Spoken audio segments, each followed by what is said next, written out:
సరే ఇక్కడ ఇక ఈరోజు మనకి హైకోర్టులో ఈ యొక్క బీసీ రిజర్వేషన్ల అంశం గురించి ఏదైతే రెడ్డి జాగృతి సంఘానికి చెందిన మాధవరెడ్డి అని ఆయన వేసిన పిటిషన్కి సంబంధించి ఈరోజు దర్యాప్తు జరగబోతుంది.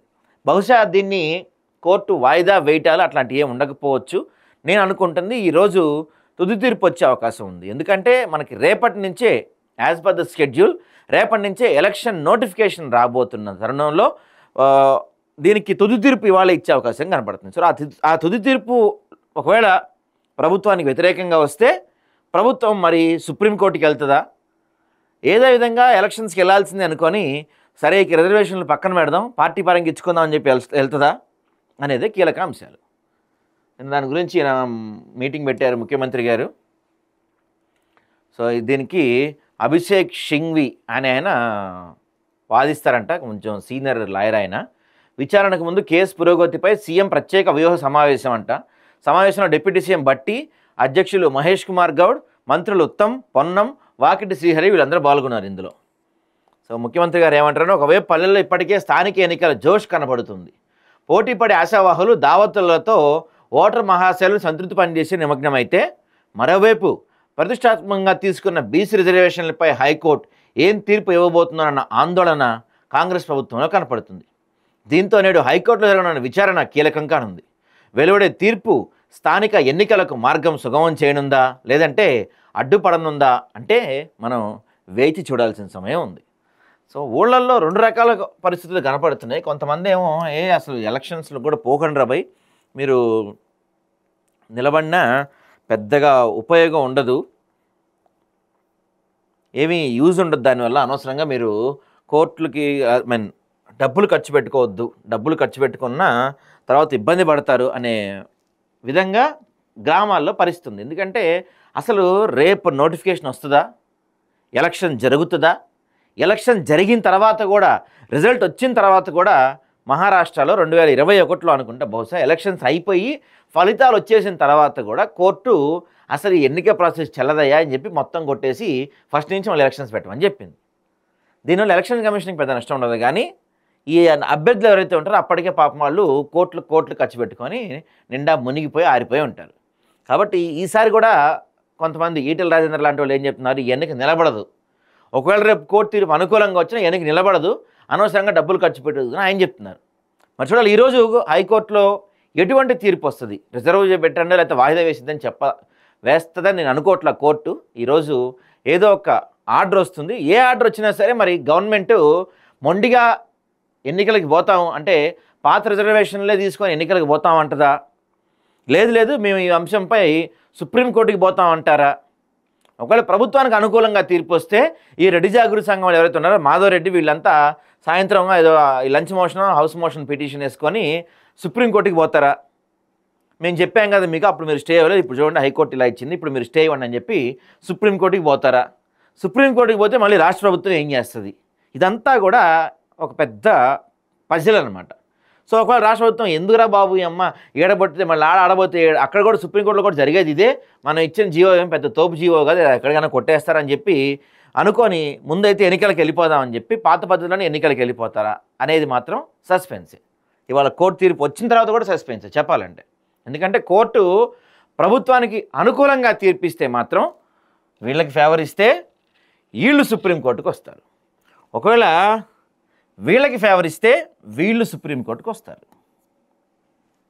సో వీళ్ళిద్దరిలో ఎవరికి ఫేవర్గా వచ్చినా ఈ పంచాయతీ సుప్రీంకోర్టుకి చేరుతుంది 100%. ఈరోజు కోర్టు నాకు తెలిసి ప్రభుత్వాన్ని అంటది, గవర్నర్ సంతకం పెట్టకుండా మీరు ఎలా దీన్ని 285A పంచాయతీరాజ్ చట్టం 285A 2018లో తీసుకొచ్చిన ఈ చట్టానికి గవర్నర్ సంతకం లేకుండా ఎలా చెల్లుబాటు అవుతుంది? ఈ 285A 2018 చట్టంలో ఏముందయ్యా అంటే బీసీ ఏదైనా సరే రిజర్వేషన్లు 50% దాటద్దు అనేది ఉంది. ఆల్రెడీ ఇంద్రాణి కేసులో ఆమె కేసులో already Indrani versus state of Maharashtra అనుకుంటా, తర్వాత కృష్ణమాచారి యూనియన్ ఆఫ్ ఇండియా, ఈ రెండు కేసుల్లో కూడా సుప్రీంకోర్టు చాలా కీలకంగా చెప్పింది, అసలు ఏ రిజర్వేషన్లు అయినా సరే 50% దాటద్దు. అది ఏ రిజర్వేషన్ అయినా సరే 50% దాటద్దు. దీనిలో మళ్ళీ ఈడబ్ల్యూసీ సపరేట్ అండి. ఈడబ్ల్యూసీని పక్కన పెట్టేశారు. దీన్ని కౌంట్ చేయదు, ఎందుకంటే ఇది ఎకనామిక్ వీకర్ సెక్షన్ కాబట్టి దీన్ని కౌంట్ చేయకుండా, ఇది కాకుండా మిగతా ఈ ఎస్సీ ఎస్టీ బీసీలకి ఈ ముగ్గురికి ఇచ్చే రిజర్వేషన్లు 50% దాటద్దు అనేది సుప్రీంకోర్టు క్యాప్ ఉంది. ఇది దాటే పరిస్థితి సమస్య లేదు. ఇది దాటాలంటే ఏం చేయాలి మరి? తమిళనాడు లాంటి చోట దాటింది కదండి అంటే దీన్ని తీసుకెళ్ళి రాష్ట్రపతి గారు 9th షెడ్యూల్లో పెట్టాలి.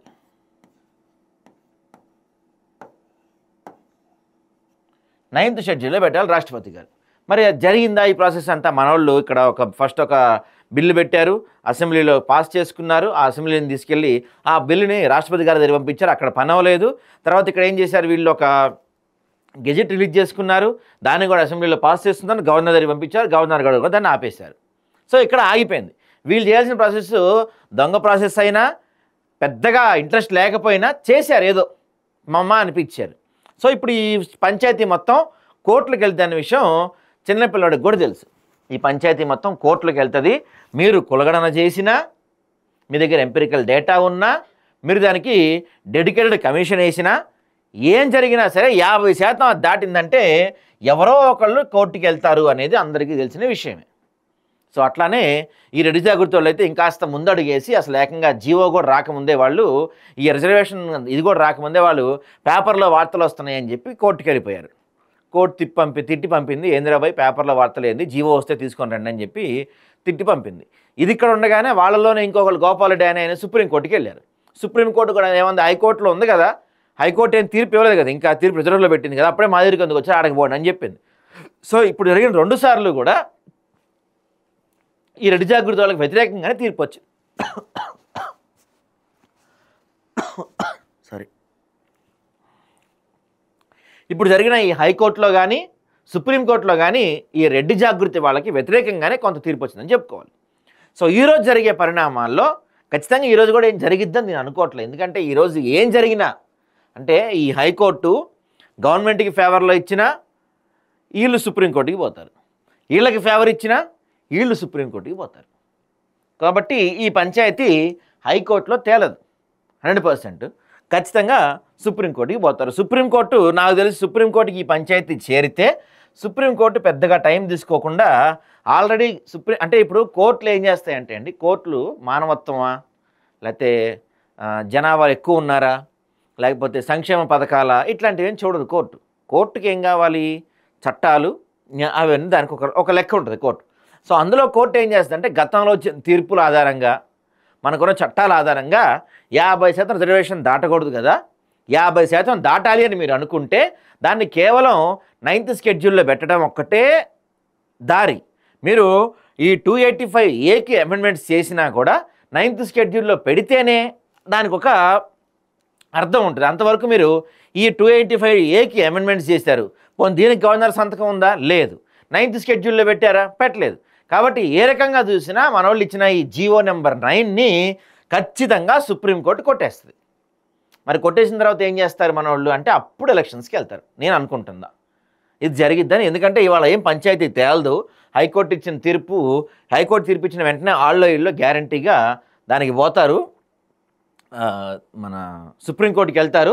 ఆ సుప్రీంకోర్టు సీరియస్ అయ్యి ఏదో ఒక డెసిషన్ చెప్పిన దాకా మనకి ఎలక్షన్స్ జరుగుతాయనైతే నమ్మకం నాకైతే లేదు. అనవసరంగా ప్రాసెస్ లేట్ చేస్తున్నారు, మీకు కూడా తెలిసి జరిగే పని కాదని. ఇంకెంతకాలం జనాల్ని మోసం చేస్తారు, టైం వేస్ట్ చేస్తున్నారు, అంతమించి మీరు ఏం చేయట్లేదు సార్. సో బీసీ రిజర్వేషన్ల పెంపు జీవోపై హైకోర్టులో బుధవారం జరిగే విచారణలో బలంగా వాదనలు వినిపించాలని సీఎం స్పష్టం చేశారు. ప్రముఖ న్యాయవాది అభిషేక్ సింఘి కూడా ఈ కేసులో ప్రభుత్వం తరపున వాదనలు వినిపిస్తారని ఆయన చెప్పారు. ఇతర న్యాయ కోవిదులతో చర్చించాలని మంత్రులకు సూచించారు. మంగళవారం రాత్రి ఉప ముఖ్యమంత్రి బట్టి విక్రమార్క, ఏఐసిసి రాష్ట్ర ఇన్ఛార్జ్ మీనాక్షి నటరాజన్, పిసిసి అధ్యక్షులు మహేష్ కుమార్ గౌడ్, మంత్రులు పొంగులేటి శ్రీనివాసరెడ్డి, పొన్నం ప్రభాకర్, ఉత్తమ్ కుమార్ రెడ్డి, వాకిటి శ్రీహరి, సీఎం ముఖ్య కార్యదర్శి శేషాద్రితో ముఖ్యమంత్రి సమావేశం అయ్యి పలు అంశాలు చర్చించారు. అన్ని వర్గాల సామాజిక, ఆర్థిక, కులగణన వివరాలను శాస్త్రీయ విధానంలో సేకరించిన తర్వాతే బీసీ రిజర్వేషన్లు 42% పెంచుతూ జీవో జారీ చేసినట్టు సందర్భంగా రేవంత్ రెడ్డి తెలిపారు. ఇప్పుడు ఒకటండి, మీరు ఇచ్చిన జీవో దేనికి పనికిరాదు. మీరు అది ఏ రకంగా ఇచ్చినా జీవో పనికిరాదు. మన కోర్టులు ఉంటాయి కదా, శాస్త్రీయ విధానంలో జనాభా వివరాలు సేకరించి రిజర్వేషన్లు పెంచినట్టు హైకోర్టులో ఆధారాలతో వివరించాలని సమావేశం నిర్ణయించారు. ఇప్పుడు ఇక్కడ ఇంకో పాయింట్ కూడా రేజ్ చేస్తాను. అలాంటి ఎవడో కూడా చేంజ్ చేస్తారంటే, సార్ మరి మీరు ఇప్పుడు ఈ రిజర్వేషన్లు బీసీలకు కల్పించే రిజర్వేషన్లు మీరు 2024 కులగణన చేపట్టారు. సో ఆ కులగణన చేపట్టిన దాని ప్రకారం మీరు బీసీ రిజర్వేషన్లు కేటాయించారు. మరి అదే కులగణనలో ఎస్సీ ఎస్టీల కులాలు కూడా లెక్క పెట్టారు కదా, ఆ కులాల సంఖ్య కూడా పెరిగింది కదా, ఆ జనాభా కూడా పెరిగింది కదా, మరి వాళ్ళ పరిస్థితి ఏంటి అని ఎస్సీ ఎస్టీలు అడిగితే ఏం చేస్తారు మీరు? ఎస్సీ ఎస్టీలకి మంత్రులు ఉన్నారు, వాళ్ళు ఎవరు అడగట్లా. మరి మాది కూడా పెరిగింది కదా మరి జనాభా, మరి బీసీలకు 42% పెంచితే మా పరిస్థితి ఏంటి, మాది కూడా పెంచండి అని చెప్పి వాళ్ళు అడగట్లేదు ఎవరు మంత్రులు. మరి ఎంఆర్పిఎస్ లాంటి వాళ్ళు కూడా ఎవరు అడగట్లా. ఇక స్థానిక సంస్థల ఎన్నికలు, జూబ్లీహిల్స్ ఉప ఎన్నికల్లో కాంగ్రెస్ అనుసరించాల్సిన వ్యూహాలు, అభ్యర్థుల ఎంపిక, ప్రచార సరళిపై మంత్రులు నేతలు తమ అభిప్రాయాలు చెప్పినట్టు సమాచారం. ప్రభుత్వం అమలు చేస్తున్న సంక్షేమ పథకాలు, అభివృద్ధి కార్యక్రమాల గురించి ఇంటింటి ప్రచారం చేయాలని సీఎం సూచించినట్టు నేతలు తెలిపారు. అభ్యర్థుల ఎంపికలో అన్ని జాగ్రత్తలు తీసుకోవాలని సమావేశం నిర్ణయించినట్టు వారు చెప్పారు. హైకోర్టు విచారణ అనంతరం వచ్చే తీర్పుపై తిరిగి పార్టీ నేతలు సమావేశమై స్థానిక ఎన్నికలపై చర్చించినట్టు తెలుస్తుంది. రైతుల నుంచి ధాన్యం కొనుగోలుకు పకడ్బందీ చర్యలు తీసుకోవాలని మంత్రులకు రేవంత్ రెడ్డి సూచించారు. సన్నాలపై బోనస్ చెల్లింపు కొనసాగించడానికి సమావేశం నిర్ణయించినట్టు సమాచారం అంట. దాంతోపాటుగా ఈ సమావేశం అనంతరం సీఎం రేవంత్ రెడ్డి, మీనాక్షి నటరాజన్ గారు, బట్టి, మహేష్ కుమార్ గౌడ్, పొన్నమ్ములతో విడిగా భేటీ అయ్యారు. పార్టీ అంతరంగ అంశాలపై కూడా చర్చించారంట. ఈ అడ్లూరి లక్ష్మణ్ గారిదను పొన్నం ప్రభాకర్ దాని గురించి కూడా ఒక డిస్కషన్ జరిగిందంట. సో జూబ్లీహిల్స్ ఇప్పుడు అదేంటి, నిన్న వరకు ఒక్క పేరే ఉందన్నారుగా, మన బొంతు రామ్మోహన్ తప్పుకున్నాడు, ఇంకా మనోడు ఒక్కడే లైన్ క్లియర్ అని చెప్పి నిన్నంతా వచ్చింది. మరి ఇప్పుడు 4 పేర్లు ఎవరబ్బా? జూబ్లీహిల్స్ ఉప ఎన్నికల్లో కాంగ్రెస్ అభ్యర్థి ఎంపికపై మంగళవారం ఉదయం సీఎం రేవంత్ రెడ్డి, మీనాక్షి నటరాజన్, మహేష్ కుమార్ గౌడ్ జూమ్ మీటింగ్లో మాట్లాడారు. ఎన్నికకు ఇన్ఛార్జీలుగా ఉన్న మంత్రులు తుమ్మల నాగేశ్వరరావు, పొన్నం ప్రభాకర్, వివేకులు 4 పేర్లను టికెట్ల కోసం సిఫార్సు చేసినట్లుగా సీఎంకు మహేష్ కుమార్ గౌడ్ తెలిపారు. 4 ఎవరబ్బా? నవీన్ యాదవ్, అంజన్ కుమార్ యాదవ్, బొంతు రామ్మోహన్, సీఎన్ రెడ్డిల పేర్లు ఆమోదం తెలిపారంట. కానీ బొంతు రామ్మోహన్ నిన్న తప్పుకుంటున్నా అన్నట్టుగా ఏదో స్టేట్మెంట్ ఇచ్చినట్టున్నారు ఆయన. సీఎన్ రెడ్డికి ఎవరు? ఎందుకంటే సీఎన్ రెడ్డి కేటగిరీలో ఇప్పుడు దీన్ని ఖచ్చితంగా బీసీకే ఇస్తామని చెప్తున్నారు కదా సీఎన్ రెడ్డికి. నవీన్ యాదవ్కి ఇద్దామంటే నిన్నటి నుంచి అంతా నవీన్ యాదవ్ చుట్టూ గొడవలు అవుతున్నాయి. ఏదో ప్లాన్గా జరుగుతున్నట్టుంది, అది కూడా చూడాలి ఒకసారి మనం. ఇక బీసీ రిజర్వేషన్ల పెంపు జీవోపై హైకోర్టులో బుధవారం జరిగే విచారణలో బలమైన వాదనలు వినిపించేందుకు తీసుకోవాల్సిన చర్యలపై మంత్రి వాకిటి శ్రీహరి నివాసంలో మంగళవారం రాత్రి కాంగ్రెస్ బీసీ ముఖ్య నేతలు, మంత్రుల సమావేశం జరిగింది. పీసీసీ అధ్యక్షుడు మహేష్ కుమార్ గౌడ్, మంత్రులు పొన్నం, కొండా సురేఖ, ప్రభుత్వ సలహాదారు కేశవరావు, ఎంపీలు వీళ్ళందరూ పాల్గొన్నారు ఈ సమావేశంలో. మరి చూద్దాం, ఈరోజు మధ్యాహ్నం మనకి ఒక ఫైనల్ కథ వస్తుంది. నేను చెప్పా కదా, నేను అనుకుంటాం ఏంటంటే ఏం తేలేదేముండదు ఇక్కడ కూడా. అటు గవర్నమెంట్కి అనుకూలంగా వస్తే రెడ్డి జాగృతులు సుప్రీంకోర్టుకి పోతారు, రెడ్డి జాగృతులకు అనుకూలంగా వస్తే గవర్నమెంట్ సుప్రీంకోర్టుకి పోద్ది. ఈ పంచాయతీ ఏడేం తేలదు, సుప్రీంకోర్టుకే పోయిన తర్వాత తేలిద్ది.